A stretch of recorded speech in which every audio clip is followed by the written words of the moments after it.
역대하 29장. 히스기야가 왕위에 오를 때의 나이가 25세라. 예루살렘에서 29년 동안 다스리니라. 그의 어머니의 이름은 아비아요 스가랴의 딸이더라. 히스기야가 그의 조상 다윗의 모든 행실과 같이 여호와 보시기에 정직하게 행하여 첫째 해 첫째 달에 여호와의 전 문들을 열고 수리하고 제사장들과 레위 사람들을 동쪽 광장에 모으고 그들에게 이르되 레위 사람들아 내 말을 들으라. 이제 너희는 성결하게 하고 또 너희 조상들의 하나님 여호와의 전을 성결하게 하여 그 더러운 것을 성소에서 없애라. 우리 조상들이 범죄하여 우리 하나님 여호와 보시기에 악을 행하여 하나님을 버리고 얼굴을 돌려 여호와의 성소를 등지고 또 낭실문을 닫으며 등불을 끄고 성소에서 분향하지 아니하며 이스라엘의 하나님께 번제를 드리지 아니하므로 여호와께서 유다와 예루살렘에 진노하시고 내버리사 두려움과 놀람과 비웃음거리가 되게 하신 것을 너희가 똑똑히 보는 바라. 이로 말미암아 우리의 조상들이 칼에 엎드려지며 우리의 자녀와 아내들이 사로잡혔느니라. 이제 이스라엘의 하나님 여호와와 더불어 언약을 세워 그 맹렬한 노를 우리에게서 떠나게 할 마음이 내게 있노니 내 아들들아 이제는 게으르지 말라. 여호와께서 이미 너희를 택하사 그 앞에 서서 수종들어 그를 섬기며 분향하게 하셨느니라. 이에 레위 사람들이 일어나니 곧 그앗의 자손 중 아마세의 아들 마핫과 아사랴의 아들 요엘과 무라리의 자손 중 압디의 아들 기스와 여할렐렐의 아들 아사랴와 게르손 사람 중 심마의 아들 요아와 요아의 아들 에덴과 엘리사반의 자손 중 시므리와 여우엘과 아삽의 자손 중 스가랴와 mat다냐와 헤만의 자손 중 여후엘과 시므이와 여두둔의 자손 중 스마야와 우시엘이라. 그들이 그들의 형제들을 모아 성결하게 하고 들어가서 왕이 여호와의 말씀대로 명령한 것을 따라 여호와의 전을 깨끗하게 할세. 제사장들도 여호와의 전 안에 들어가서 깨끗하게 하여 여호와의 전에 있는 모든 더러운 것을 끌어내어 여호와의 전 뜰에 이름에 레위 사람들이 받아 바깥 기드론 시내로 가져갔더라. 첫째 달 초하루에 성결하게 하기를 시작하여 그달 초 8일에 여호와의 낭실에 이르고 또 8일 동안 여호와의 전을 성결하게 하여 첫째 달 16일에 이르러 마치고 안으로 들어가서 히스기야 왕을 보고 이르되 우리가 여호와의 온 전과 번제단과 그 모든 그릇들과 떡을 진설하는 상과 그 모든 그릇들을 깨끗하게 하였고 또 아하스 왕이 왕위에 있어 범죄할 때에 버린 모든 그릇들도 우리가 정돈하고 성결하게 하여 여호와의 제단 앞에 두었나이다 하니라.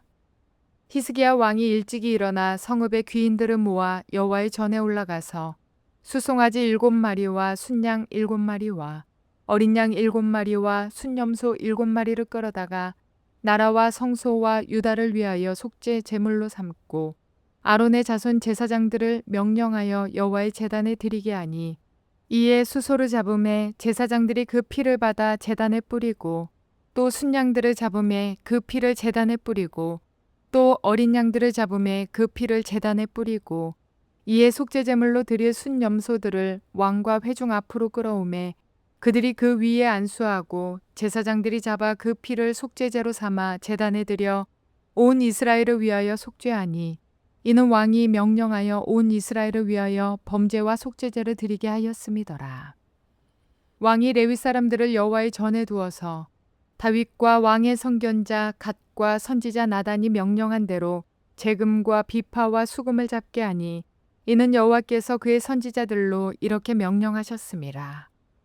레위 사람은 다윗의 악기를 잡고 제사장은 나팔을 잡고 섬에 히스기야가 명령하여 번제를 제단에 드릴세.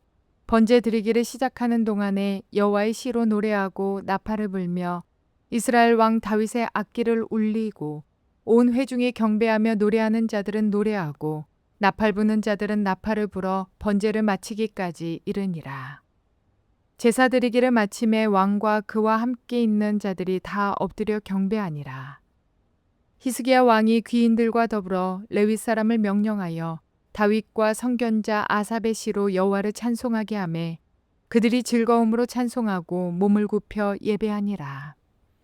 이에 히스기야가 말하여 이르되 너희가 이제 스스로 몸을 깨끗하게 하여 여호와께 드렸으니 마땅히 나와 제물과 감사 제물을 여호와의 전으로 가져오라 하니 회중이 제물과 감사 제물을 가져오되 무릇 마음에 원하는 자는 또한 번제물도 가져오니 회중이 가져온 번제물의 수요는 숫소가 70마리요 순양이 100마리요 어린 양이 200마리이니 이는 다 여호와께 번제물로 드리는 것이며 또 구별하여 드린 소가 600마리요 양이 3,000마리라.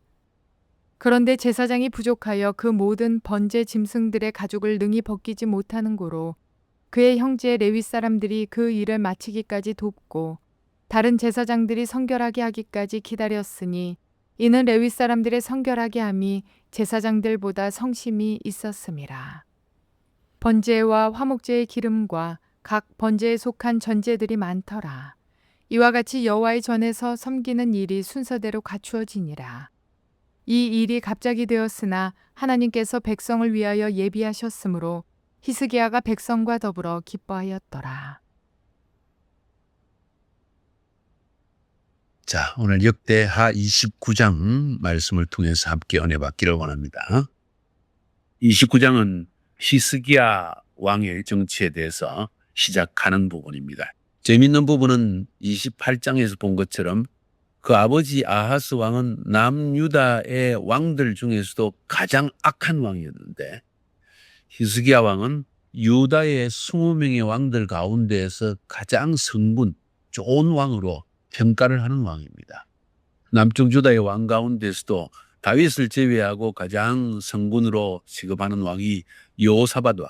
다윗의 처음 길로 행했다 하면서 여호사밧이 그렇게 이야기를 하고 요시야 왕도 마찬가지로 하나님 앞에 정직하게 다윗의 길 그런 왕으로 언급을 하고 그와 함께 이 히스기야 왕은 아주 길게 그가 한 일에 대해서 언급할 뿐만 아니라 역대하에서는 주로 그가 신앙 개혁을 한 이야기를 많이 하고 있지만은 열왕기서나 또 이사야서에서는 아수르와의 전쟁 이야기를 또 하면서 히스기야 왕이 얼마나 하나님 앞에 하나님을 온전히 의지했던 왕인가 하는 것을 우리에게 보여주는 중요한 왕입니다. 역대기는 히스기야에 대해서 이야기할 때 그의 조상 다윗의 모든 행실과 같이 여호와 보시기에 정직히 행하였다 하는 이야기를 적을 정도로 히스기야 왕은 하나님 앞에서 특출하게 마음을 바로하고 주를 섬겼던 왕이라는 걸 알 수가 있습니다.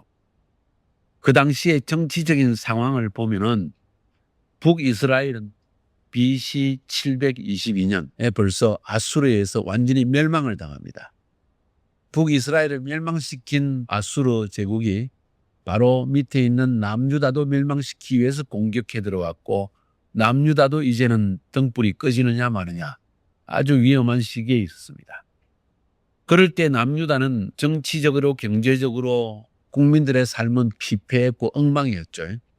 왜냐하면 아하스 왕, 히스기야의 아버지였던 아하스 왕이 우상 정책을 펴므로 말미암아 하나님이 징계를 받아서 아람과 북이스라엘 연합군 때문에 포로로 잡혀가고 20만 명이 포로로 잡혀가고 한꺼번에 12만 명 군사가 죽어버리고 나라 전체가 초토화되어지죠. 거기에다가 에돔과 블레셋도 남유다를 공격해가지고 굉장히 어려움을 겪었으니까 아마 군대도 얼마 남지 않았을 것이고 경제적으로도 굉장히 어려웠기 때문에 히스기야가 왕이 되었을 때는 아마 정말 나라를 살리기가 힘든 그런 때가 아니었는가. 거기다가 제일 북쪽에 있는 아수르가 이제는 아람도 무너뜨리고 북이스라엘도 무너뜨리고 남유다까지 무너뜨리려고 했으니까 도저히 이겨낼 수 있는 힘이 없는 그런 상태. 그때 25살 상당히 젊은 나이에 즉위를 했는데 근데 이 왕이 그런 영적 상황, 그런 경제적인 상황, 정치적인 상황 정말 풍전등화야. 바람만 불면 훅 꺼져버릴 것 같은 그런 상황 속에서 특출하게 여호와를 의지하는 왕이 됐다. 다시 말해서 이런 어려운 상황의 원인이 뭔지를 깨달은 왕이었다는 거예요. 그게 특출합니다. 지금 이 히스기야 왕이 아버지가 악한 왕이었는데 하나님을 의지해가지고 유다를 강하게 만들었구나 하는 그 면도 중요하지만은 어떻게 해서 히스기야가 그렇게 될 수 있었을까? 도저히 다시 살아날 것 같지 않는 나라, 도저히 일어날 것 같지 않는 가정, 다시는 이 세상에서 성공할 것 같지 않는 사람. 그 사람이 다시 부활했다는 거야. 히스기야를 삶으로 표현하자면 부활한 거예요. 부활. 그 살아난 비결이 뭔가? 보는 눈이 있었다는 거야. 우리나라가 이렇게 경제적으로 완전히 비패해지고 정치적으로 약해지고 엉망이 된 것은 우상을 섬겨서 그렇구나. 나는 여호와 하나님을 믿음으로 말미암아 우리 조상들의 하나님 여호와, 우리에게 약속을, 언약을 주신 여호와 하나님이 우리를 일으키는 걸 난 보기를 원한다 하는 결단을 내렸다는 거예요. 이게 중요한 겁니다. 아무리 인생이 무너져도, 아무리 가정이 무너져도, 아무리 교회가 무너지고 민족이 무너져도 모든 것의 원인을 바로 아는 사람은 일으킬 수 있어요. 그런데 알량한 한 평도 안 되는 머리를 가지고 자기 힘으로 한번 살아보겠다고 발버둥 치는 사람은 회생할 길이 없는 거예요. 아마 히스기야 왕이 다른 왕들처럼 정치적인 감각을 가지고 내가 한번 이겨보리라 그랬더라면 또 애굽을 쫓아갔든지 금은을 싸들고 또 아수를 가서 손발이 닳도록 빌었든지 무언가 인간적인 방법을 썼을 거예요. 그거는 살아날 길이 없는 거예요. 그런데 오늘 성경은 이야기하기를 히스기야가 남유다를 일으킬 수 있는 근본 우리는 깨달음이 있다. 뭔가 보는 눈이 있었다. 뭐냐? 우리가 이렇게 망하게 된 이유는 여호와를 버렸기 때문이다. 오늘 이 29장을 읽어보면 그 이야기가 뚜렷하게 튀어나옵니다. 왜 종교개혁을 하는가 하는 것에 대한 이야기가 뚜렷하게 나온다는 거예요. 그런 측면에서 29장에서는 역대기 기자가 히스기야가 어떻게 하나님을 온전히 의지하고 성전을 개혁했는가 하는 이야기만을 딱 다루고 있습니다. 그만큼 히스기야 왕이 유다를 일으킨 근본 이유는 바로 성전 개혁에 있다는 사실을 말해주고 있는 거예요. 그래서 오늘 단락을 한번 구분해보면 한 5가지 단락으로 저는 구분해보면 1절부터 11절까지는 히스기야에 대한 전반적인 평가와 함께 성전 정화 명령, 성령을 깨끗히 하라는 명령을 내린 이야기가 1절부터 11절까지 나오고 12절부터 19절까지는 그 히스기야 왕의 명령을 받들어서 레위인과 제사장들이 성전을 정화한 이야기, 성전을 깨끗게 한 이야기. 그 다음 20절부터 24절까지는 히스기야 왕이 여호와 하나님께 속죄제와 번제를 드린 이야기. 지금까지 여호와를 버린 이스라엘의 죄를 속죄하기 위해서 속죄제와 번제를 드렸다. 그것도 남유다의 죄뿐만 아니라 이스라엘의 죄. 이스라엘과 남유다가 지금 이렇게 약해지고 완전히 나라가 멸망하게 직전에 빠진 이유는 여호와를 버렸기 때문이라는 것을 알고 온 이스라엘을 대표해서 속죄제를 드리는 거예요. 그 다음 25절부터 30절까지는 속죄제를 드리고 난 다음에 하나님께 경배하는 모습을 이야기하고 있지만은 사실은 히스기야 왕이 성전 예배를 부활시켰다는 이야기를 지금 하고 싶은 거예요. 히스기야 왕 이전에는 다윗 왕 이후로 히스기야 왕 이전에는 그 사이에는 14개의 4명의 왕이 지나가는데도 성전 예배를 이렇게 부활시킨 왕은 한 번도 보지 못했어요. 히스기야 왕이 의도적으로 성전에서의 경배를 회복시켰다는 걸 말해주고 있는 거예요. 그것이 위대한 점이라고 이 역대기 기자는 지금 평가를 하고 있는 겁니다. 그 다음 31절부터 36절까지 해서 히스기야가 백성들에게 화목제와 감사제를 드리라고 명령을 내립니다. 이제는 너희들의 마음으로 자원해서 하나님께 감사드리라. 여호와께 속죄제도 드렸고 성전 예배도 회복시켰다. 이제 너희들도 스스로 하나님께 나아가서 감사와 화목제를 드리라 하고 그렇게 했을 때 백성들 전체의 기쁨이 충만했다는 것은 남유다 왕국 전체 모든 민족들이 전체가 함께 자기들 스스로 기뻐서 여호와를 예비하는 모습을 지금 31절 36절까지 해서 말하고 있다는 거예요. 자, 그 부분들을 한번 살펴봅시다. 1절부터 12절까지로 한번 돌아가 봅시다. 1절 2절에서 히스기야가 왕이 오를 때 나이가 25세라 젊은 나이입니다. 예루살렘에서 29년을 다스리니라. 그의 어머니의 이름은 아비야요 스가랴의 딸이더라. 히스기야가 그의 조상 다윗의 모든 행실과 같이 여호와 보시기에 정직하게 행하였다. 단 두 절로서 히스기야 왕에 대한 평가를 우리에게 하고 있는데 여기에 보니까 25살의 왕이 되어서 29년 동안 통치했다. 54살까지 그 당시의 나이로서는 상당히 오랫동안 통치를 했습니다.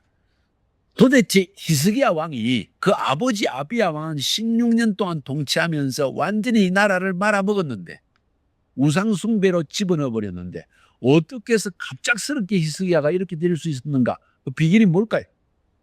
어머니에게 있다는 거야. 그의 어머니의 이름은 아비야요 스가랴의 딸이더라. 특별하게 이 역대기를 쓴 저자가 어머니의 이름은 아비야다. 아비야라는 뜻은 나의 아버지는 여호와시다. 스가랴는 아마도 그 이름과 동일한 인물인지는 모르지만은 역대하 26장에 보면 우시야 때 스가랴가 살아있을 동안엔 우시야가 여호와를 잘 섬겼더라는 그 스가랴입니다. 아버지 아하스 왕의 와이프가 아비야였어. 히스기야 왕의 어머니. 이 아비야가 아들만은 믿음으로 키웠던 것 같아. 남편은 하도 독재자라서 마음대로 못했는데 이 아들 하나만은 내가 바로 키워야 되겠다. 여기서 우리가 볼 수 있는 것은 이 역대기 기자가 아비야라는 이름도 기억하고 있고 나의 아버지는 여호와시다 하는 그 믿음의 여성. 거기다가 스가랴의 딸이다. 왕들이 대개 조언을 대제사장들이 했습니다. 또 왕들은 율법을 잘 알아야 됐기 때문에 의도적으로 대제사장들이 사실은 왕들에게 영향을 많이 미쳤고 왕들이 신정정치, 여호와 하나님을 잘 믿는 정치를 하게 하기 위해서 의도적으로 제사장 집에 있는 딸들을 데려다가 결혼을 시켰던 것을 알 수가 있어. 굉장히 중요했습니다. 남유다 왕국으로서는. 또 다른 면에 보면은 역대기를 쓴 기자는 제사장 출신이에요. 그래서 역대기의 모든 방향성은 제사장의 관점에서 뷰에서 지금 이 역대기를 쓰고 있습니다. 유다 왕국, 하나님의 백성의 왕국이 사는 길은 여호와의 율법과 성전의 회복이라는 것을 다 관점을 가지고 쓰고 있다는 거예요. 또 실제로 그랬고 예배 회복과 말씀의 회복만이 사는 길이다. 그래서 그 어머니의 이름들이 전부 제사장의 딸들의 이름이 자꾸 나오는 거예요. 히스기야 왕이 살 수 있었던 근본 이유는 어머니 때문이다. 그 어머니가 여호와를 독실하게 믿는 이를 악물고 남편의 독재를 이겨내고 너는 반드시 내가 이 히스기야를 왕을 만들어내야지. 그리고 왕이 되면 나라는 바뀔 수 있다. 그 믿음을 가지고 남편 아비야의 16년 독재를 이겨내면서 아들을 키워낸 여인이었다는 거예요. 그게 틀림없습니다. 역대기는 그래서 특별히 히스기야가 위대한 왕이었는데 그 어머니의 이름을 언급하고 어머니의 이름도 아비야, 나의 아버지는 여호와시다. 거기다가 스가랴의 딸이었다. 선지자였다. 제사장이었다 하는 사실을 우리가 볼 수 있다. 얼마나 중요한지 몰라요. 이건 오늘날에도 마찬가지로 우리의 신앙을 형성하는 사람이 누군지를 보여주고 있는 거예요. 영적 멘토가 내 주위에 영적인 멘토도 있어야지만 어머니가 영적 멘토로서 얼마나 중요한 역할을 하는가 하는 사실을 우리에게 보여주고 있습니다. 히스기야에 대해서 역대기가 어떻게 평가를 하느냐. 2절에 히스기야가 그의 조상 다윗의 모든 행실과 같이 여호와 보시기에 정직하게 행하였다. 정직하다는 말이 기본의 말로 야세아르라고 하는데 이 말은 좌우로 치우치 않고 똑바르다 이런 뜻이에요. 하나님 보시기에 마음이 똑바르다는 거예요. 그러니까 왕이 되는 처음부터 똑바로 끝까지 중심이 잡혀 있다는 거예요. 이 중심이 안 잡힌 사람이 얼마나 많은지 몰라요. 삶이 좀 어려우면 중심을 잃어버리고 하나님을 떠나버리고 돈을 찾고 다니고 내가 좀 좋아하는 것 있으면 하나님에 대한 중심이 흔들려버리고 친구한테 이끌려가지고 중심이 흔들려버리는 사람도 있고 사람이 많이 흔들린다는 거예요.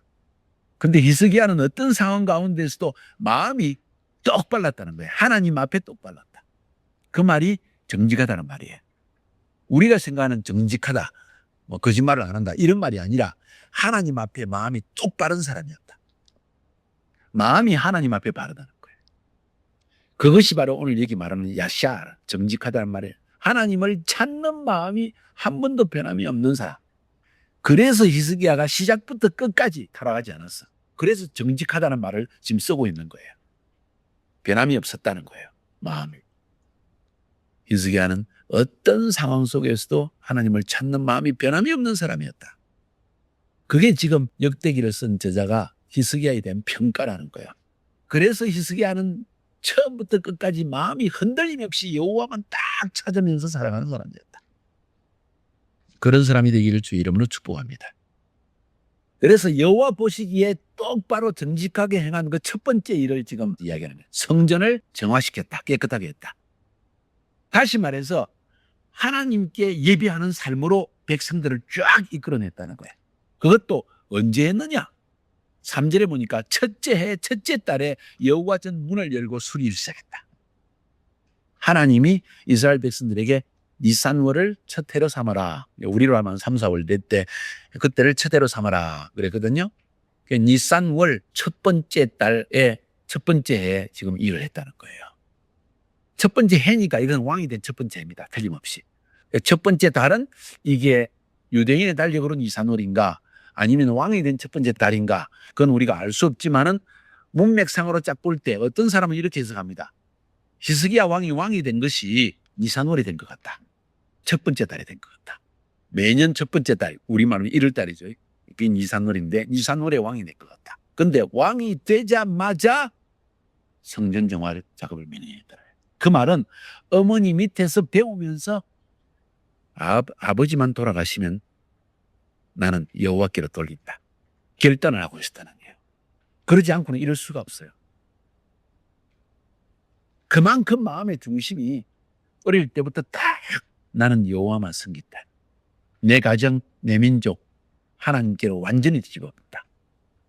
내 다른 왕자들은 내 형들은 내 동생들은 뭔 짓을 해도 나는 요거 딱 바로 세운다. 요 마음을 가졌다는 거지. 그래서 첫째 해 첫째 달에 왕이 되자마자 바로 계획을 시작합니다. 요담 왕처럼 마음이 소극적이지 않습니다. 적극적인 왕입니다. 그 다음에 왜 이런 성전 정화 작업을 성전을 깨끗게 한 작업을 하라고 명령을 내린지 이유를 설명하고 있습니다. 그 말은 히스기야가 본 것이 있다는 거예요. 눈이 있는 사람이 관점이 비유가 있다는 거예요. 아하스 왕 내 아버지 때 우상을 온 나라에 가득 차게 했으니까 우상 문화가 아이들 컬처가 뿌리 내려 있는데 이걸 뒤바꾼다는 게 쉬운 일일까? 반대가 엄청 많았을 거예요. 잘못하면 히스기야 왕을 죽이려고 할지도 몰라. 그런데도 밀어붙이는 거예요. 그걸 설명을 해줘야 됩니다. 지도자는 왜 이 일을 하는지 설명을 해줘야 됩니다. 명분이 있어야 된다는 거야. 이 일을 하는 것이 이런 이유다 할 때 사람들이 알아들을 수 있는 이유를 설명할 수 있어야 됩니다. 그거 없이 지도자가 지 마음대로 해버리면 그건 독재예요. 그런데 명분이 있는 이야기, 이 이유 때문에 하는 것이다 하고 백성들이 이해가 되어지면 그 다음 백성이 따릅니다. 그래서 리더로서 일을 처리할 때 특별히 뭔가 평소에 남들이 하지 않은 일을 행하려고 할 때 제일 중요한 것은 명분 있는 설명을 하는 것입니다. 사람들이 이해할 수 있게 만드는 거예요. 명분이 있어야 됩니다. 명분. 내가 왜 이 일을 하는가 하는 설명이 있어야 된다는 거예요. 히스기야가 어떤 설명을 하고 있습니까? 6절부터 이야기합니다. 우리 조상들이 범죄했기 때문이다. 어떤 범죄냐? 여호와 보시기에 악을 행했는데 어떤 악을 행했느냐? 하나님을 버렸다. 얼굴을 돌려서 여호와의 성소를 던졌다. 예배드리지 않았다는 거예요. 낭실문을 닫고 등불을 꺼버리고 성소에서 분향하지 않고 이스라엘 하나님께 번제로 드리지 않았다. 하나님 잊어버렸다는 거예요. 하나님을 던졌다는 거예요. 그 이유 때문에 어떤 결과가 나타났느냐? 유다 땅에 이유를 설명합니다. 8절에 유다와 예루살렘에 하나님이 진노했다. 내버리셨다. 그래서 두려움과 논란과 비웃음거리가 됐다. 너희들이 지금 똑똑히 보고 있지 않느냐? 20만 명이 포로로 잡혀갔지 않느냐? 북이스라엘에 12만 명이 한꺼번에 몰살당했지 않았느냐? 온 나라에 전부 더러운 것이 가득 찼다. 우상이 가득 차지 않았느냐? 너희들 눈으로 지금 보는 그대로이다. 지금 짧게 이렇게 말하고 있지만은 히스기야는 지금 명분이 있는 설명을 하고 있는 거예요. 왜 지금 여호와 중심으로 성전 예배를 부활해야 되는지에 대한 지금 눈을 백성들에게 전달하는 거예요. 이래서 우리 조상들이 칼에 엎드려 죽었고 우리의 자녀와 아내들이 다 사로잡혀 갔다. 원통하지 않느냐? 다시 돌이켜야 된다. 어디로? 여호와 하나님께 돌이켜야 된다. 그러면서 10절에 자기의 결심을 이야기합니다. 나는 이런 결단을 내렸다. 이제 이스라엘의 하나님이 여호와와 더불어 언약을 세워서 그 맹렬한 노를 우리에게서 떠나게 할 마음이 내게 있다. 왕의 결단을 이야기하는 거예요. 우리 조상들에게 하나님이 약속하신 그 언약을 다시 돌이키기 위해서 나는 하나님과 언약을 맺겠다. 왜? 나는 왕으로서 대리자이기 때문이야. 다윗의 후계자로서의 대리자이고 백성의 대리자이다. 나는 하나님이 다윗에게 주신 그 언약이 나에게 주신 것이로 믿기 때문에 하나님과 나는 언약을 맺고 나는 이것을 모두 바꿀 마음이 있다. 하고 자기의 결단을 딱 던집니다. 이게 지도자예요. 머뭇머뭇하고 나를 누가 따르고 있나 하고 보는 것이 아니라 상황을 딱 살펴보고 전체의 나라의 형편이 이래서 이렇구나 하고 딱 눈이 보여지면 그 다음에 자기의 결단을 던져서 나를 따르는 사람을 바로 이끌어내는 거예요. 이게 강한 리더십입니다. 히스기야는. 머뭇머뭇거리는 사람이 아니라는 걸 볼 수가 있다. 그래서 이 히스기야는 게으르지 마라. 열심으로 지금 일을 빨리 처리해라. 그래서 8일 만에 성전 청소를 다 끝내버리는 거예요. 그 청소라는 것이 그냥 뭐 빗자루 들고 청소한 게 아니에요. 아하스 왕이 그 성전에다가 성전 뜰에다가 우상을 세웠다고 그랬어. 열왕기에 보니까. 그 우상을 다 부숴버리고 청소하고 또 성전을 다시 수리하고 그런 작업을 16일 만에 다 끝내버렸어. 얼마나 막 왕이 급속도로 밀어붙이든지. 12절부터 19절까지 보면 그 말을 듣고 레위인과 제사장들이 성전을 정화하는 이야기가 나옵니다. 거기서 레위 사람들의 이름까지도 들먹입니다. 그앗 자손, 머라리 자손, 게르손 사람, 레위의 세 아들 이름이에요. 그 자손들 이름이 다 나옵니다. 그 말은 다윗 시대 이후로 처음으로 다윗과 같이 레위 사람들을 전부 다시 족보를 다시 찾아내고 여호와를 섬기는 레위 족속들과 제사장들을 전부 다시 재정비했다는 이야기예요. 히스기야 왕 겉으로 성전만 건물만 다시 회복한 사람이 아닙니다. 월십 시스템을 다시 완전히 기조를 시키는 거예요. 그래서 모세의 율법대로 제사장과 레위인들을 전부 찾아냅니다. 그앗 자손 이름 나오고 머라리 자손 이름 나오고 게르손 사람의 이름이 나오고 엘리사반, 아삽, 헤만, 여두둔의 자손 누굽니까? 월십 리더들입니다. 이 아삽과 여두둔과 헤만은 전부 다 이 게르손과 그앗과 머라리 레위의 세 아들 가운데서 튀어나온 월십 리더들입니다. 그들의 자손 이야기까지도 다 끄집어냅니다. 제사장들의 이야기도 나옵니다. 그래서 첫째 달 1월 8일 낭실까지 다 수리하고 9일부터 16일까지 여호와 전 성소와 지성소를 깨끗하게 청소하고 여호와 전에 있는 기구들도 완전히 정리를 다 끝냅니다. 그리고 왕에게 보고한 이야기가 18절 19절에 나옵니다. 급속도로 일을 처리했습니다. 다시 말해서 히스기야 왕이 신앙개혁을 시작할 때 제사장과 레위인들이 급속도로 도와서 이 일을 빨리 처리해냈다는 거예요. 핵심 리더들, 코어 멤버들이 있었다는 겁니다. 그러니까 하나님이 일을 행할 때는 함께 할 수 있는 비전 팀이 빨리 형성되어져요. 누가 나의 비전을 깨닫는가 딱 뽑아내서 그들과 함께 일을 막 처리해놔요. 그냥 사람만 모아가지고 되는 것이 아니라 누가 이 비전을 받았는가 불타는 사람 누군가를 끄집어내서 그들과 함께 일을 빨리 처리해요. 히스기야 왕 때는 레위인과 제사장들이 했다는 거예요. 항상 어떤 일을 행할 때는 거기에 대해 불타는 사람이 있습니다. 비전 팀이 있어요. 어중이 이 사람만 많다고 되는 거 아니에요. 10명, 20명 모아놔도 소용없어. 한 명의 불타는 사람 탁 끄집어내면 그 사람과 함께 2명 있으면 일을 얼마든지 처리할 수 있어. 예수님은 그 위대한 메시아의 사역을 시작할 때 12명을 딱 뽑아내요. 허다한 제자의 무리 가운데 밤새 기도하시고 딱 12명 뽑아내시는 거예요. 이게 비전 팀이에요. 우리가 눈을 열어서 그런 사람을 뽑아내야 있다는 거예요. 그래야만 하나님의 일이 시작된다는 거예요. 20절부터 24절까지는 히스기야 왕이 직접 이스라엘 민족을 대표해서 하나님께 속죄제를 드리는 이야기가 나옵니다. 다시 말해서 여호와를 떠났던 북이스라엘과 남유다 전체를 대표해 가지고 자신이 여호와 앞에 속죄의 제물을 쫙 드리게 합니다. 제사장들이 잡아 그 피를 속죄제로 삼아 제단에 드려 온 이스라엘을 위하여 속죄하니 왕이 명령하여 온 이스라엘을 위하여 번제와 속죄제를 드리게 하였습니다. 남유다만 위한 게 아닙니다. 민족 의식이 있는 사람입니다. 나는 한민족의 대표자다 하는 의식이 있다는 거예요. 온 이스라엘이 하나님과 관계를 회복해야 된다는 책임감이 있는 사람이었다는 거예요. 리더십은 책임감부터 나오는 겁니다. 책임감. 하나님이 이 민족 전체를 위해서 나를 세우셨다는 책임감이 히스기야 왕에게 있었다는 거예요. 한 나라의 대통령이 된다는 것, 장관이 된다는 것, 책임감이 있는 사람이 되어야 되는 거예요. 보는 눈이 있는 사람이 되어야 되는 거예요. 야망만 있는 사람은 안 됩니다. 그래야만 백성을 위한, 백성과 함께하는 그런 리더가 될 수 있는 거예요. 25절부터 30절까지는 이렇게 하나님께 속죄제를 드리고 나서 레위인을 중심으로 한 경배팀을 부활시켜서 하나님께 진정한 마음을 다한 예배가 이루어지도록, 예배가 형식적 예배가 아니라 살아있는 예배가 될 수 있도록 바꿔냅니다. 중요한 사실은 레위 지파 경배팀을 부활시켜서 예배를 회복시켰다는 사실입니다. 30절에 보니까 히스기야 왕이 귀인들과 더불어 레위 사람을 명령하여 다윗과 성경자 아삽의 시로 여호와를 찬송하게 하며 그들이 즐거움으로 찬송하고 몸을 굽혀 예배하니라. 참 워십이, 리얼 워십이 시작됐다는 것을 지금 보여주고 있는 거예요.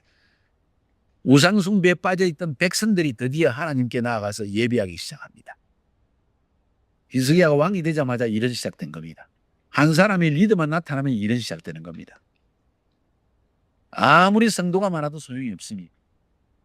그 중에 얼마나 하나님 앞에 이런 책임감과 리더십을 가진 사람이 나오느냐, 여기에 모든 것이 달려있는 것. 31절부터 36절까지는 히스기야 왕이 이제는 백성들에게 명령을 내립니다. 31절에 히스기야가 말하여 이르되 너희가 이제 스스로 몸을 깨끗하게 하여 너희를 스스로, 내가 시켜서 하는 것이 아니라 너희 스스로 몸을 깨끗하게 하여 여호와께 드렸으니 마땅히 나와 제물과 감사제물을 여호와의 손에 가져오라. 회중이 제물과 감사제물을 가져오되 무릇 마음에 원하는 자는 또한 번제물도 가져오고 하면서 여호와께 드리던 번제물과 구별하여 드린 감사제물의 이야기를 드리고 있습니다. 수소 70마리, 수양 100마리, 어린 양 200마리, 소 600마리를 감사제물로 구별하여 드렸고 양을 3000마리를 감사제물로 구별하여 드렸다. 얼마나 많은 제물을 그때 하나님께 감사제물로 막 불태워서 번제로 드렸던지 제사장이 막 바빠가지고 어쩔 줄을 몰라가지고 레위 사람들이 돕고 막 이러면서 제물이 제대로 하나님께 드릴 수 있도록 레위 사람들이 더 열심을 품었다는 이야기까지 이야기하고 있습니다. 그랬더니 제일 마지막에 이 일이 갑자기 되었으나 왕이 저기를 하자마자 아니 저기식하고 잔치도 베풀지 않고 이것부터 시작했다는 거예요. 갑작스럽게 일을 했다. 그런데도 하나님께서 백성을 위하여 예비하셨기 때문에 히스기야가 백성과 더불어 기뻐하였더라. 모두의 기쁨이 충만하였다. 다시 말해서 일치된 연합이 그때 비로소 이루어졌다는 거예요.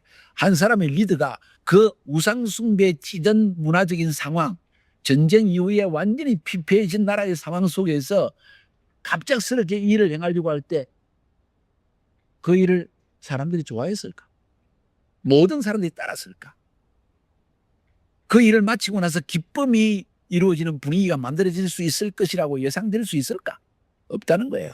그런데도 리더는 이것이 하나님이 기뻐하는 일이라는 것을 알았기 때문에 일을 처리했고 급속도로 일을 처리했고 하나님이 기뻐하신 일이었기 때문에 갑작스럽게 되었을지라도 사람들이 모두 기뻐하는 일이 되셨다는 거예요. 이게 리더십입니다. 이게 리더십. 흑암을 뚫고 빛을 끄집어오는 것이 리더십이에요. 모두가 안 된다고 할 때 아니 된다. 여호와께서 기뻐하신다. 이게 리더십이라는 거예요. 상황을 따라 사람들의 말을 따라 그들의 분위기를 따라만 하는 지혜도 필요합니다. 때때로. 그러나 카이로스 타임이 올 때 멈춤이 없이 밀어붙이는 것이 지도자입니다. 왜? 아무도 그런 책임감이 없기 때문에. 자기 혼자만 그 책임감을 볼 수 있다. 오늘 29장에서 배울 수 있는 게 뭡니까? 어머니의 신앙 양육입니다. 바른 어머니를 가지고 있으면 삶에 엄청난 변화가 일어날 수 있습니다. 하나님 편으로 설 수 있습니다. 스가랴의 딸이었다. 히스기야의 부흥의 근본원이 어린 시절에 있었다. 어머니 품 안에서 시작되었다. 이미. 히스기야 개인의 중요한 면도 있는 것 같아요. 적극적이고 열성적인 마음이 하나님께 딱 중심이 서 있는 그게 어머니 품 안에서 만들어질 것 같아요. 사실 나라 전체의 상황을 볼 때는 굉장한 고난의 때이고 어려움의 때였고 가난한 때였고 정치적으로 약한 때였는데 그때 히스기야는 마음 중심이 변함없이 하나님을 딱 찾기로 정해졌기 때문에 이런 역사가 일어날 수 있었다는 거예요. 히스기야와 같은 그런 여러분이 되기를 주의 이름으로 축복합니다.